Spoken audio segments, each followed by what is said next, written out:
wanting you. Oh, honey, oh, sugar, sugar, you are my candy girl, and you got me wanting you. When I kissed you, girl, I knew how sweet a kiss could be. I know how sweet a kiss can be. Like the summer sunshine, pour your sweetness over me. Pour your sweetness over me. Oh, sugar, sugar on me, honey. Pour a little sugar on me, baby. Life's so sweet.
All right, everybody.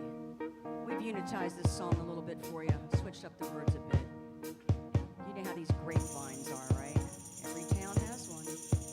All right, let's do this.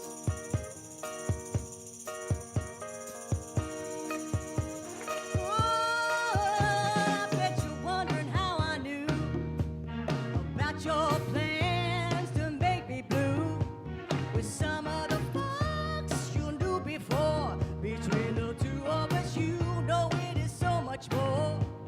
It took me by surprise, I must say, when I found out yesterday. Don't you know that I heard it through the grapevine? Not much longer can the light shine. Oh yeah, I heard it through the grapevine. And I'm just about to lose my mind, honey, honey, yeah.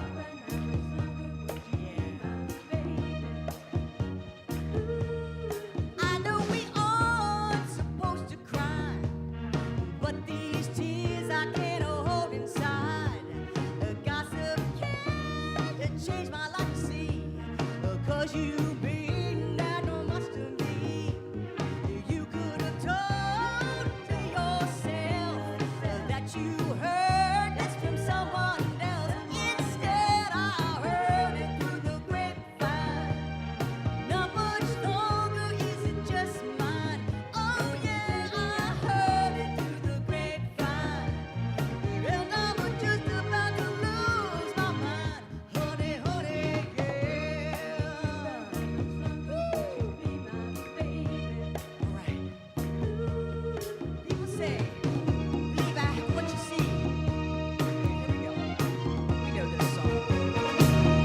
People say, believe half of what you see, and none of what you hear. But I can't help but be confused. If it's true, please make it clear. Do you plan to let it go for the good that you know? Don't you know I heard it through the grapevine? Not much longer is it just mine. Oh yeah, I heard it through the grapevine. Well, I'm just about to lose my mind, honey, honey, yeah. Oh, here we go. Yeah, yeah, yeah, yeah, yeah. Here we go. Thank you. Morning. Good morning, morning, morning. How's everybody doing? Not too bad. How's everybody doing? Oh, much better. Thank you very much. I feel uplifted. Thank you, guys. Today's daily word is joy. How many of you guys have a subscription to the daily word? 2 hands. Yeah. So they have a renewal subscription form that allows you to send it to somebody else as well for free. You guys know that, right? You renew your subscription, and then you can do it anonymously, or you can hand somebody their subscription. Because Monday through Sunday at 7 a.m., we have a daily word call through our Zoom. And someone reads the daily word, and then they sit in the silence for 15 minutes. So it's an awesome piece, and today's daily word is joy. Joy. So if we could just be still in this moment of knowing that I draw from my wellspring of joy. I draw from my wellspring of joy. Why don't we close our eyes? Imagine yourselves drawing joy from a wellspring. I draw from my wellspring of joy, unlimited supply of joy. There are so many ways to express joy. I may speak words of praise that bring the awareness of even more blessings to mind. I may take joyful action, my every step aglow with the light of God in living all I do. I celebrate the playful joy of every child, especially the child within me. I experience the same happiness whether I am in the heart of a busy city or in the stillness of nature. And then there is the quiet joy of just being, the richest joy of all. I rediscover my joy by taking slow, deep breaths, tapping into my wellspring of well-being that never runs out. I feel its energetic flow spilling over into my heart and my life. What joy to be a spiritual being, a precious child of God. From Luke 2:10 it reads, "Be the angel said to them, do not be afraid, for I see I am bringing you good news of great joy for all the people. I draw from the wellspring of joy, joy." And so it is. Amen. Thank you. And now let us join together in Amazing Grace with Miss Donna J.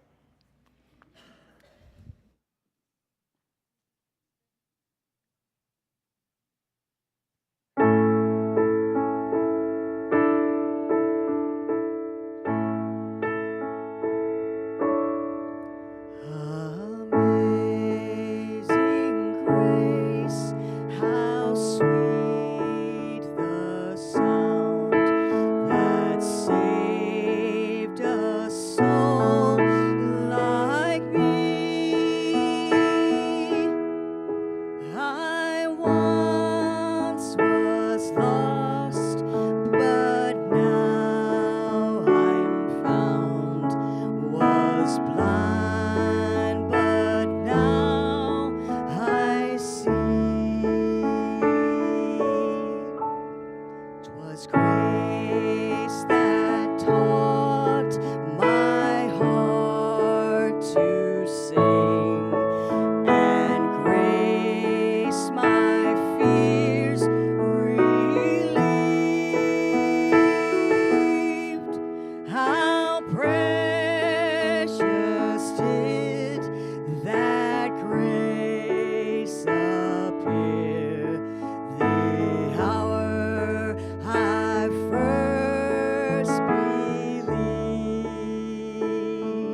Humane Society. On behalf of the Spirit Group, to all who were able to contribute, they say thank you.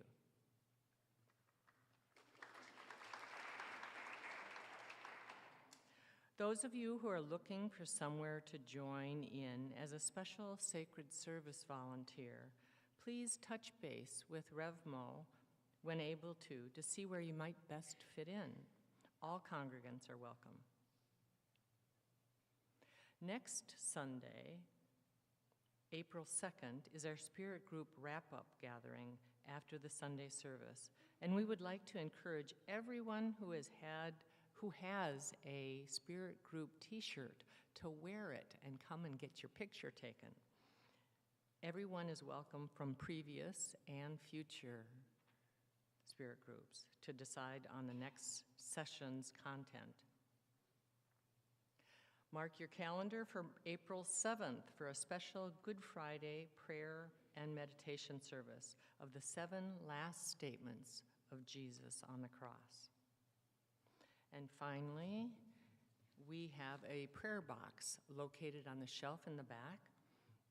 You will find prayer slips and pens for your requests. After the service today, the prayer slips will be picked up by our chaplain of the day, George Neal.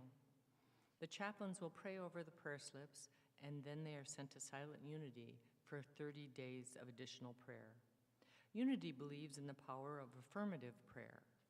When completing the prayer slip, we invite you to affirm what you want more of in your life rather than focusing on the issue. For example, if you're not feeling well, you want to feel better. So you might affirm perfect healing and health for your body. When we feel overwhelmed with too much to do, we might affirm clarity, or I like to say, I have all the time I need, and it's amazing how then I actually have that time. What we give our attention to is what grows, so we might as well affirm what we do want with less emphasis on the problem or the situation. There's an opportunity to have a prayer chaplain pray with you if you'd like to after service. The available chaplains will be up front wearing purple stoles.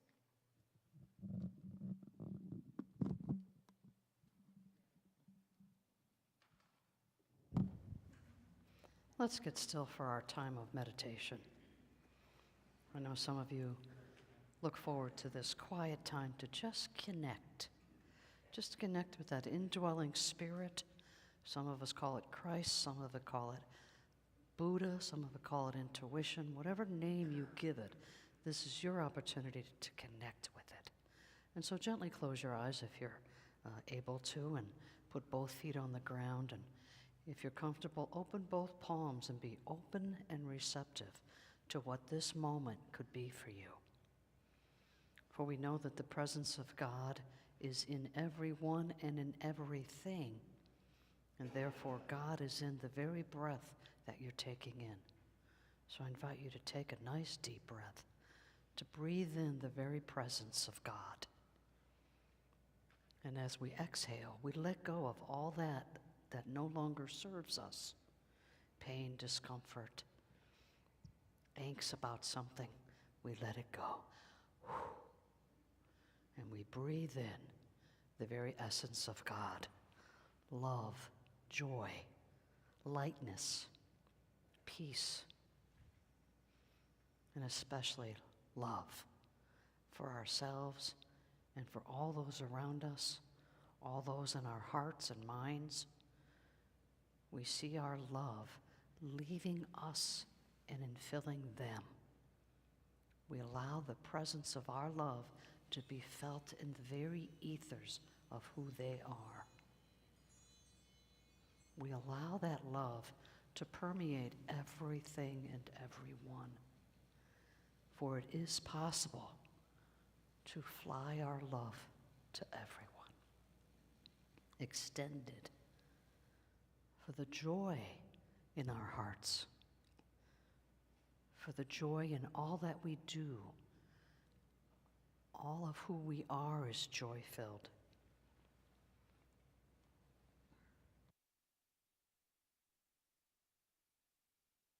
Allow ourselves to just feel feel that joy exuding into all of our thoughts. For the thought of joy alone can calm our hearts down. The very essence of thinking of joy will allow ourselves to be at peace and to be part of this wonderful universe, this wonderful presence, this wonderful opportunity to say yes to God.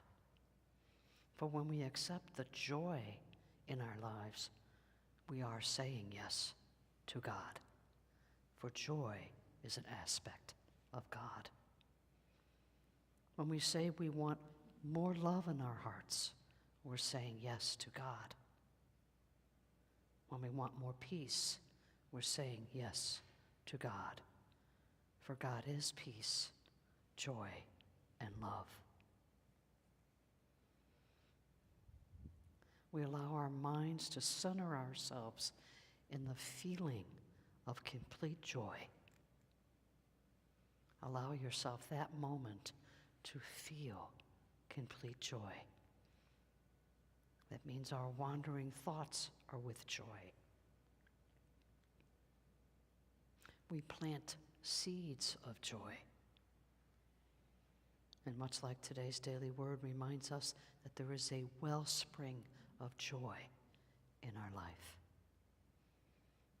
Imagine going into a well and putting our bucket down, and when we pull it up, it's filled with joy. Beautiful, endless amounts of joy. We allow ourselves to feel that joy, almost as an anxiety of a child knowing and feeling and dancing with that joy. We can imagine a child's essence filled with that bubbly laughter of joy. We can feel it. We can allow our cheeks to smile with the joy of seeing a child with that essence. Now let's allow our inner child to feel that joy. Again, saying yes to God. Joy I am. I am filled with the essence and power of a loving God, and I am joyful in it. I exude joy.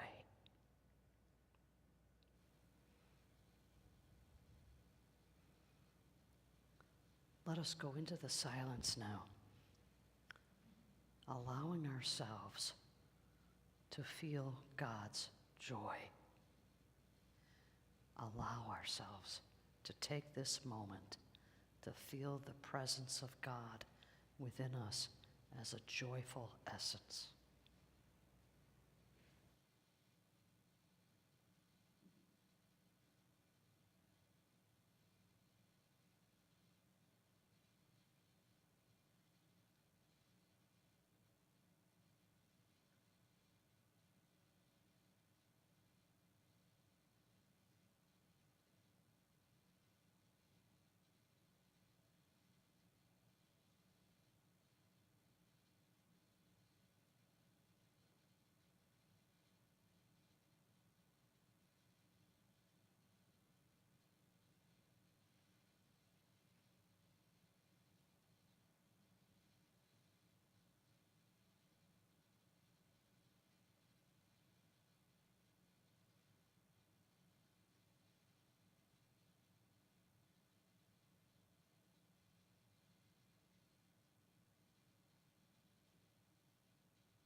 ever so gently bring yourselves back to this moment of now, and in your own way, give gratitude to just connect with that essence within us. And for this, we are grateful, and so it is. Amen.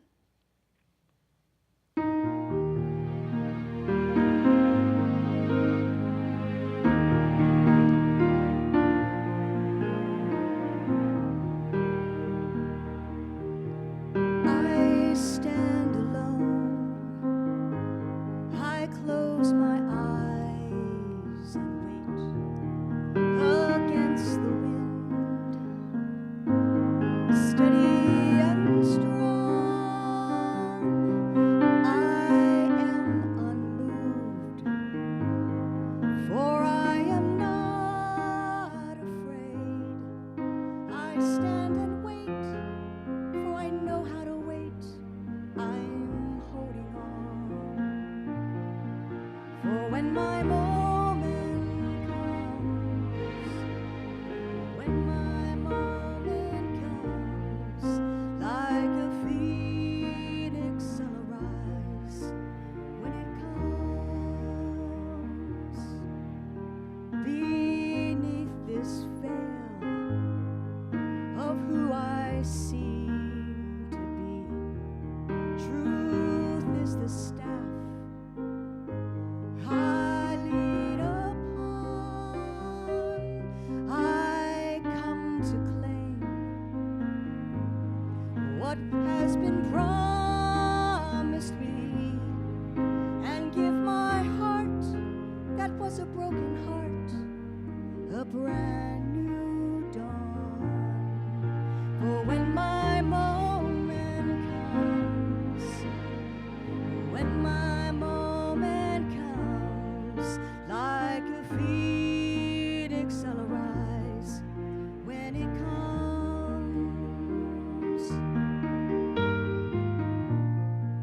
like a seal upon my heart, by sacred destiny, a brand new start. When my moment comes, when my moment comes, like a phoenix I'll arise. When it comes, like a phoenix I'll arise. When it comes.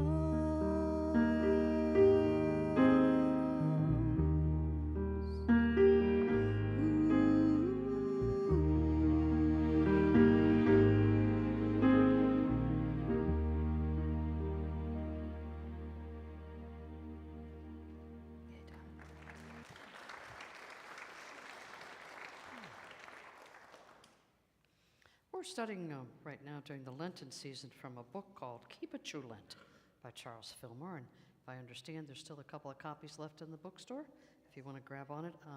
This is Charles Fillmore is credited with writing quite a few books. I don't know the number offhand, but 10 or 12 or something. But really, what he was very good at is doing Sunday talks. And so a lot of the books are a compilation of his Sunday talks. So ultimately he wrote them, but within it is not his intention was to write a book. But Keep It True Lent, he wrote. He sat down and said, this is how I see it.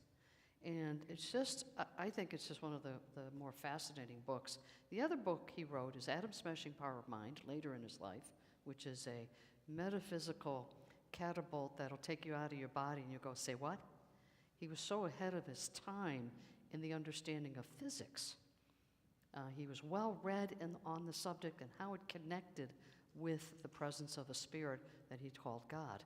And the other one is Prosperity by Charles Fillmore. These are the three books that he sat down and consciously wrote, and all three of them are very, very powerful books.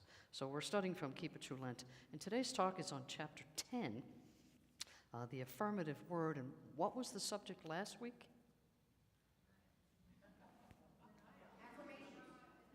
Denials. You know, And God said that there would be a tough time. And Jesus said, how much do I have to tell them? You know? Denials was last week. This is affirmations. Feel free to get onto the website, the YouTube channel for us, and listen to last week's talk, because clearly you did not remember it. So feel free to do that, to put it all together, just saying. You know? But this chapter is called the affirmative word. And our fourth tenet is, and maybe it's the second tenet, oh my God. The power of the spoken word, what we give our attention to, grows.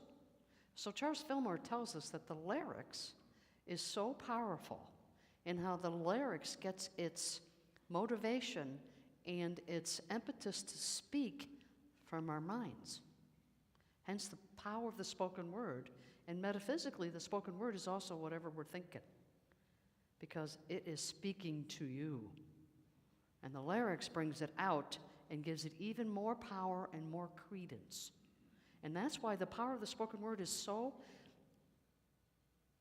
important for us to be mindful of what it is we're thinking and how we give it power with our words, to say it out loud. Right? So people ask, why was it that Jesus was able to perform all these miracles? Because he didn't see any separation between his mind and what he was going to get. So when he said, yo, stand up and be healed, the very essence in the particles of his words gravitated to that individual, and that individual said, I believe this man can do that. And boom, it happens. He gets up, takes his mat, and walks off and about.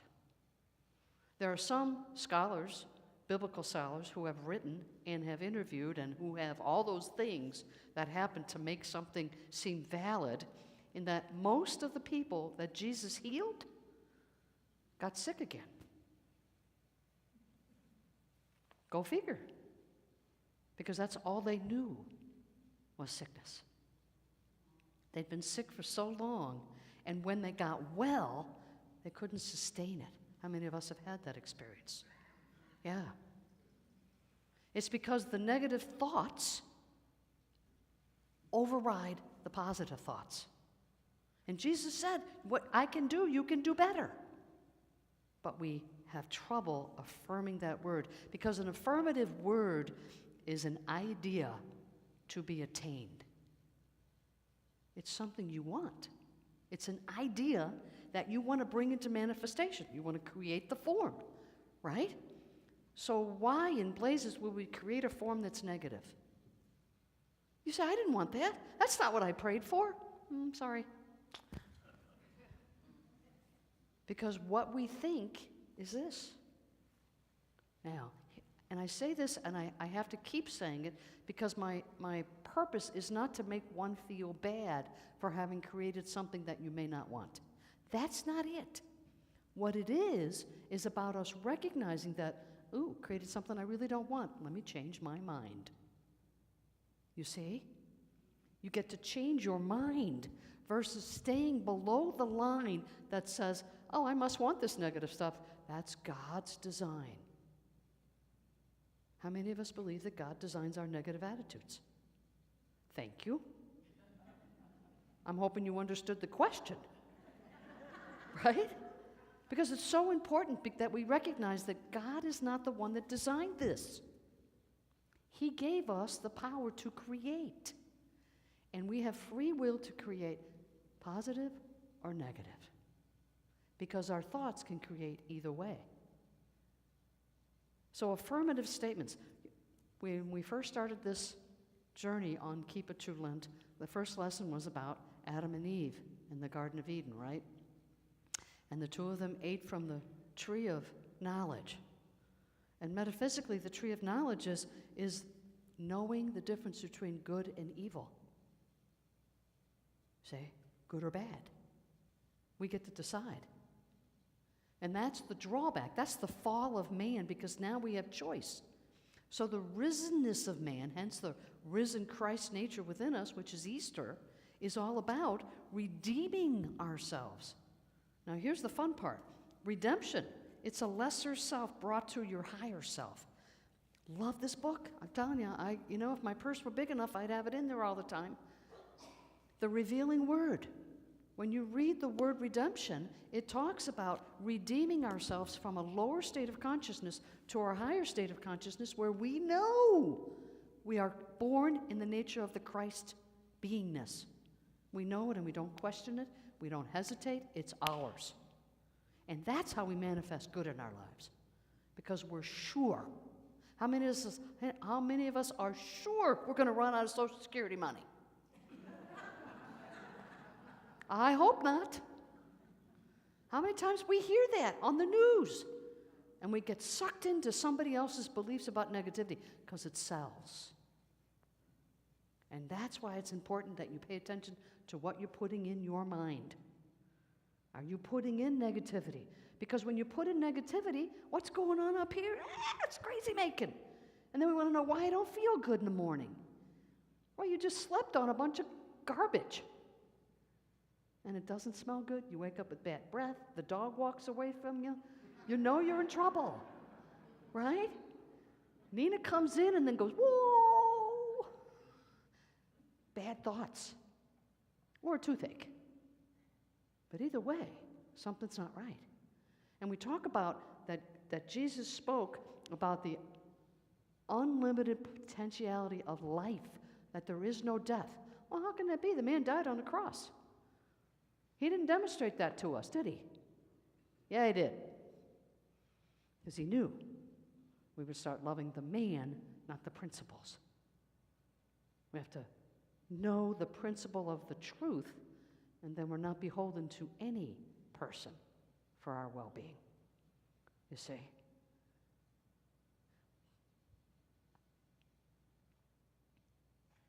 John the Baptist. What I let go of, someone else picks up. He laid the foundation for Jesus, the man, to step in. He baptized a lot of folks before Jesus started walking around there. He was the one that laid the forefront. Well, our thoughts lay the forefront for something good to happen in our lives. The more we think good thoughts, the more we will have good in our lives. Repeat after me. The more good thoughts, the more good I will have in my life. Feel free to write that down. Because it is the truth, it's the principle. But we get bombarded with all this negative stuff and we start to give that our attention and our energy, and then things don't go as well as we hoped. When something's bothering us in our lives, I sure hope you turn to God for the solution. I can't find my mineral water, my mineral oil. I want to redo the chopping block. I know I bought a gallon of that darn thing. Where is it?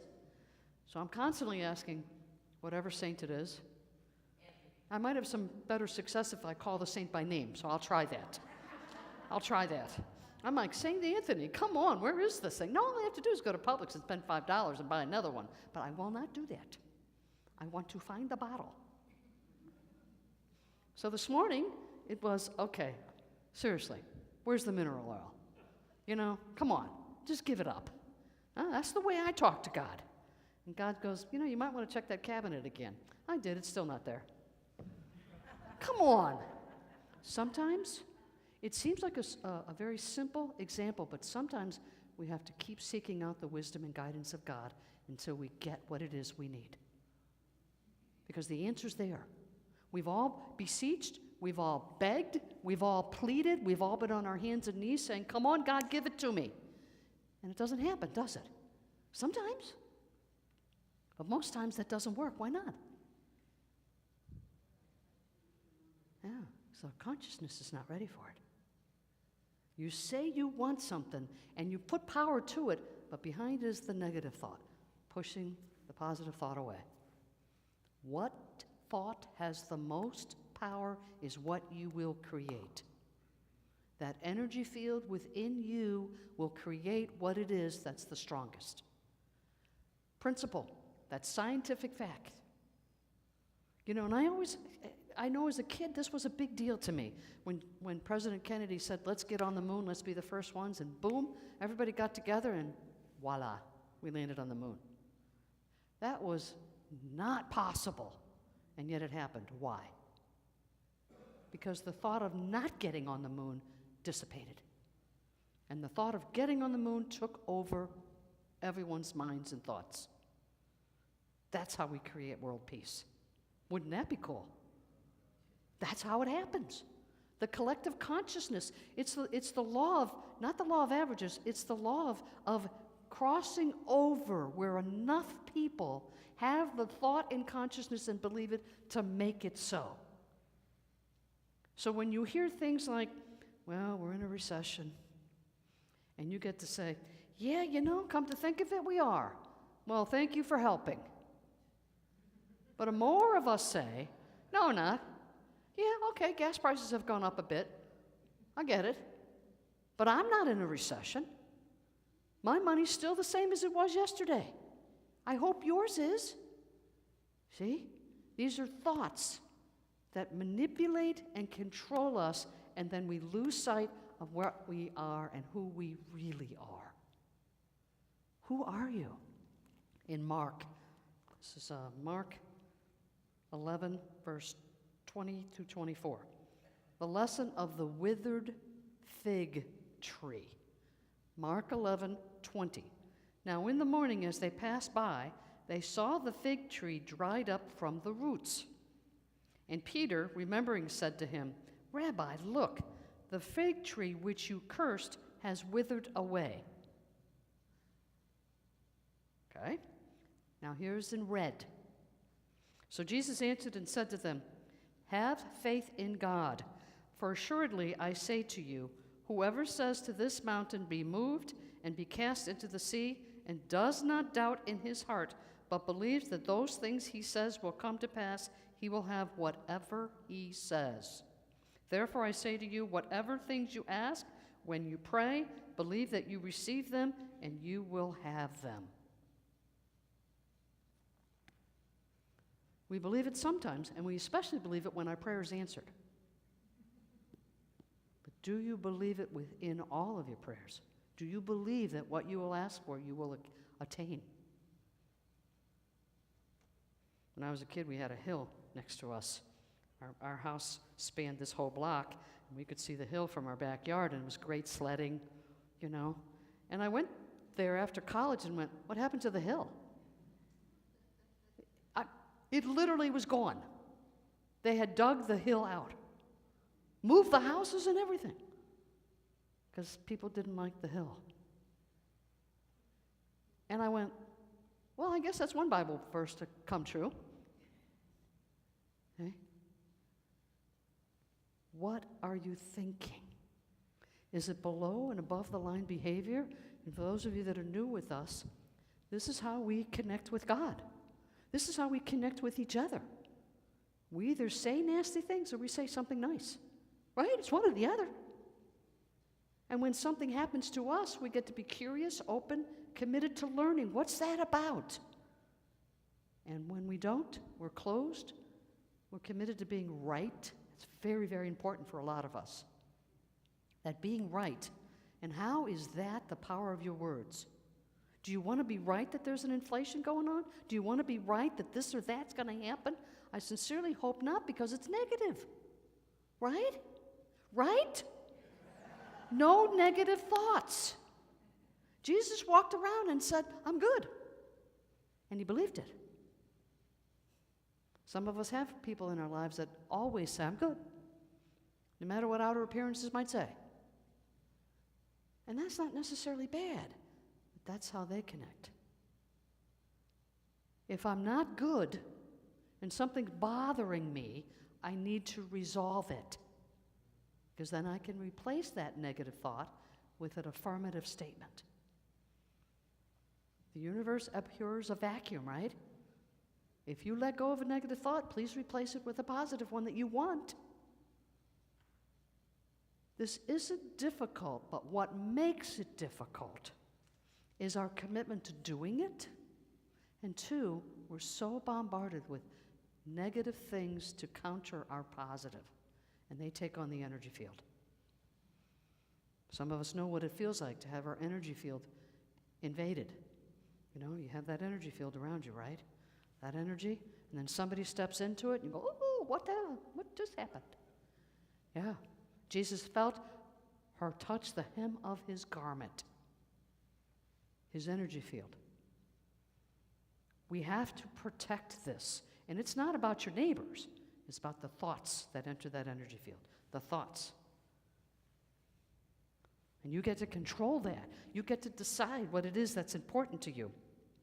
When one understands the power of words spoken in spiritual consciousness, the results are in the fulfillment of the divine law. Charles Fillmore, page 71, the affirmative word. When one understands the power of words, it's huge. When he prayed, things happened. I love that. When he prayed, things happened. When you pray, do things happen? If not, take a look. Take a look. He taught and demonstrated that the word can be used to build or to destroy the fig tree. He commanded the fig tree to die, and the fig tree obeyed. The power behind that. All things whatsoever we pray and ask for, he shall see. He shall receive it. There was I'm going to put this on this is your homework assignment. Take out a pen and paper. Take out your phone and record what I'm going to say, whatever it takes, because you need this sentence to fulfill the homework. And for those of you that are not new with us, we give homework out because we are a teaching, practical Christianity church. We're giving you tools, and we want you to take those tools home with you and practice them. Just like you learned cursive, you had to practice it. And so your homework is to add this to the back of your email. So it comes up every time you send an email. This is the statement. You know what I'm talking about? You can put things under your signature that show up every time you send an email. And it reads this: the greatest need, and I'll repeat this, the greatest need of the human family is thought control. The greatest need of the human family is thought control. And not by AI, but us. Not by a computer controlling our thoughts, but by us controlling. The greatest need of the human family is thought control. I want you to add that to your response to emails after your name. Put that statement. Because that is your job. That's what makes it all happen, your thought control. Imagine we say we want world peace, and then we bicker with our spouses. Just saying. It doesn't apply to me. I'm just saying it might apply to you. How can you have peace when you don't have peace within your own energy field?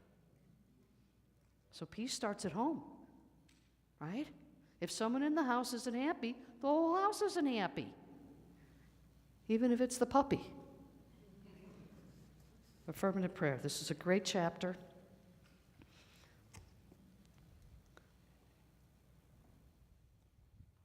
The greatest need of the human family is thought control. Can you see that being the need?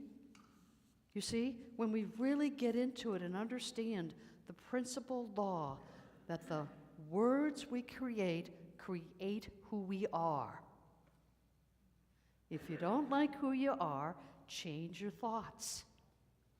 It really is that simple. We just don't take the time and energy to do it. It's like the slow road. You know, it's like the first law of prosperity. Can you find your own parking spots? I'm still working on that with Susan. I find them everywhere I go. When I'm with Susan in the car, oh, that looks full. Oh, for God's sakes. And I tell her, please, you are with me. Parking is free. It's ours. We do not have to worry about parking. Oh, that spot just left. She just, you know? So I just surrender. Okay, whatever. You get to be right. There's no parking. See? If you don't mind being wrong, you can change your mind. park where you want. It's a simple lesson of prosperity in conjunction with the power of our words. You can create anything. If you want to, you get to choose. Please do the homework, put that statement, and see how it changes your life. Because all you have to do is pay attention. That's it. Pay attention to what you're thinking, what you're creating, and change your mind if it isn't what you want. Make sense? How many of you new folks are never coming back? It's like, I don't know what she's thinking. I hope not. I hope not. God bless. Thanks, guys.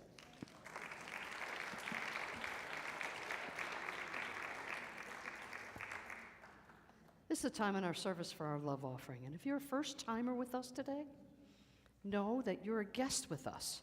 And guests don't get to clean up the dishes. You come next time, there are going to be plenty of dirty dishes for you to help us clean. But for this moment, feel free to not indulge in our love offering. Before we get there, last Sunday, in my opinion, because that's all I got, a miracle occurred here. Now, I'm not a big fan of miracles.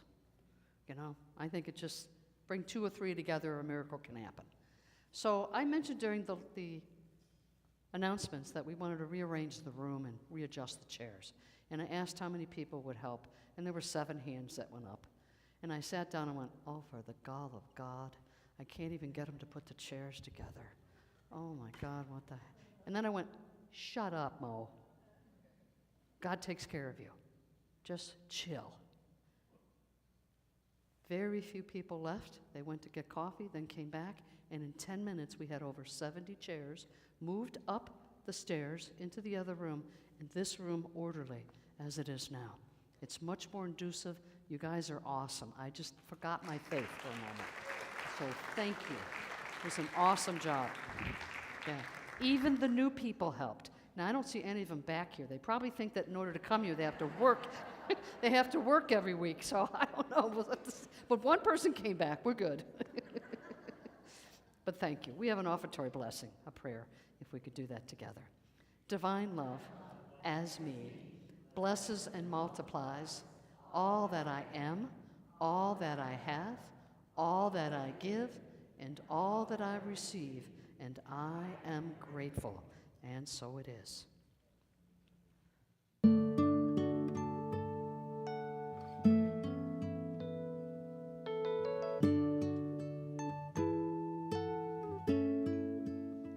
I am so blessed. I am so blessed.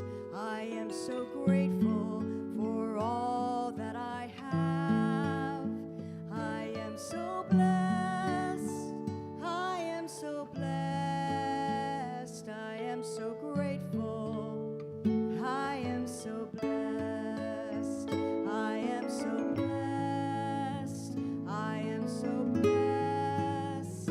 I am so grateful for all that I have. I am so blessed. I am so blessed. I am so grateful. I am so blessed. I am so blessed. I am so blessed.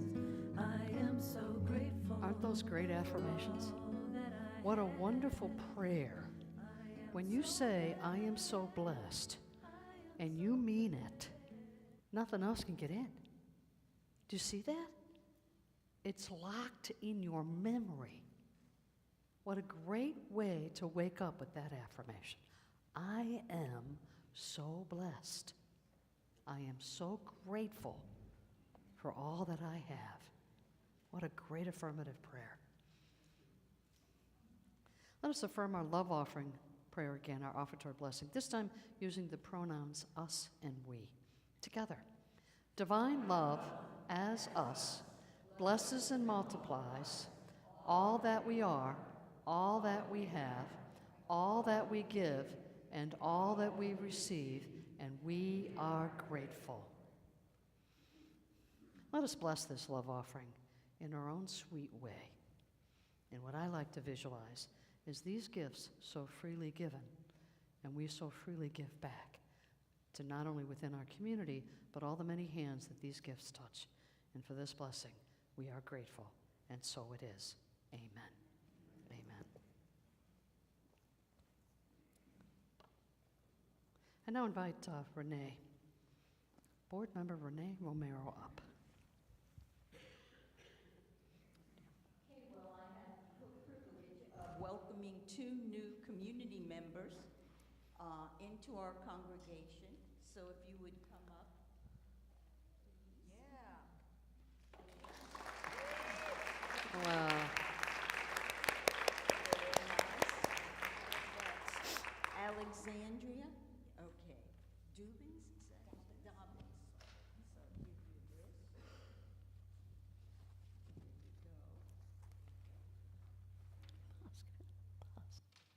Alex, oh, I'm sorry, that's there. And William Dobbins.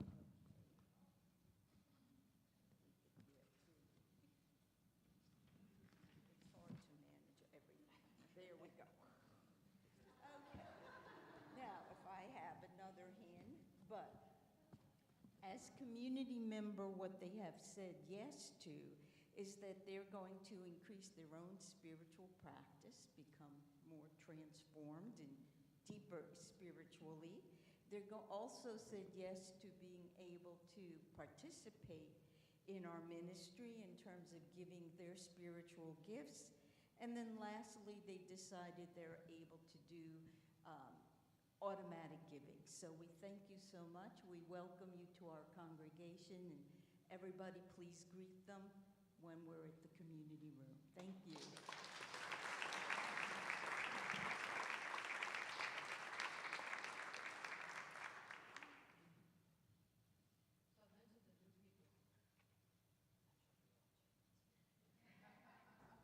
So I've mentioned the new folks, and if you would gently stand up, those of you who are new with us today, and if you're only your second or third time being here. Yeah, excellent, excellent.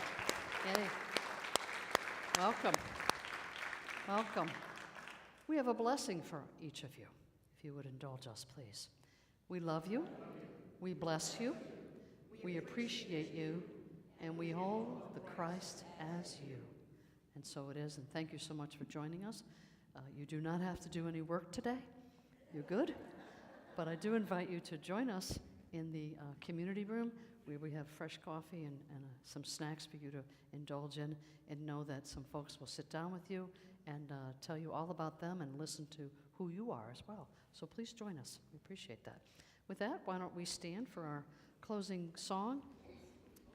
I could have talked longer today.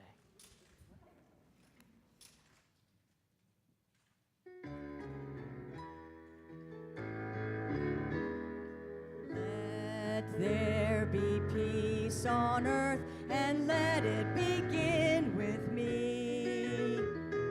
Let there be peace on earth, the peace that was meant to be. With God as creator, family all are we. Let us walk with each other in perfect harmony. Let peace begin with me. Let this be the moment now. With every step I take, let this be my joyous vow. To take each moment and live each moment, peace eternally.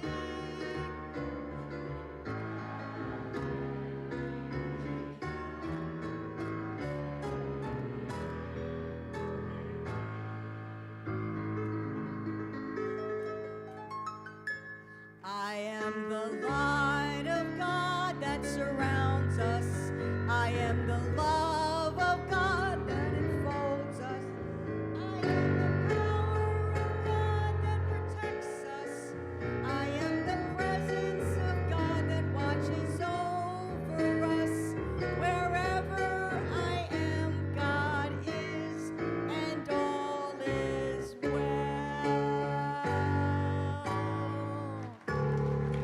great week, everybody.